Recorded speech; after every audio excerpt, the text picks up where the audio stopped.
যখন জুমার দিন আসে, এই জুমার দিনে যদি কোনো ব্যক্তি সকাল সকাল গোসল করে, আর্লি মর্নিং গোসল করে, গোসল করার পরে তার উত্তম পোশাকটা পরিধান করে আর গোসলটা করে ফরজ গোসলের মতো, আতর সুগন্ধি খুশবু তার সামর্থ্য অনুযায়ী ব্যবহার করে, এরপরে পায়ে হেঁটে হেঁটে মসজিদে আসে, বাহনে চড়ে নয়, পায়ে হেঁটে হেঁটে। যদি আপনি অনেক দূরে থাকেন সেটা আলাদা কথা।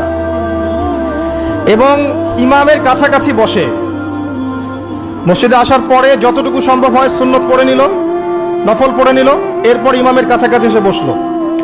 ইমামের খুতবা শ্রবণ করে মনোযোগের সাথে। খুতবা শ্রবণ করার সময় কাউকে কষ্ট দেয় না।